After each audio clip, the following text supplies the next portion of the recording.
Uchaguzi tunaoendea ni kwa mujibu wa katiba ya Jamhuri ya Muungano wa Tanzania.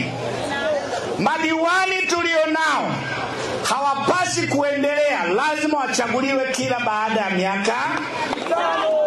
Wabunge tulionao lazima wachaguliwe kila baada ya miaka 5. Rais tuliye naye lazima achaguliwe kila baada ya miaka 5. Halafu kuna chama kinaongozwa na wanasheria hawasomi na katiba.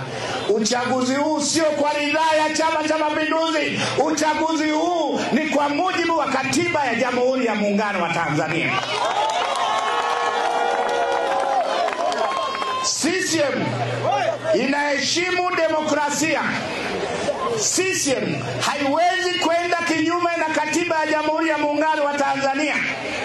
Hatuwezi tukahojiwa siku kwamba madiwani hao wamekaa muda mrefu. Hatutaki kuhojiwa kwamba wabunge hao wamekaa muda mrefu. Hatutaki kuhojiwa kwamba Mheshimiwa Rais amekaa muda mrefu. Tunataka uchaguzi kwa matakwa ya katiba ya Jamhuri ya Muungano wa Tanzania. CCM oye! Na kwa maana hiyo hatuna haja ya kuwabembeleza. Narudia, Chadema hatuna haja ya kuwabembeleza. Tunakwenda kwenye uchaguzi kwa mujibu wa katiba ya Jamhuri ya. Na baada ya uchaguzi kama hawatashiriki, shauri yao.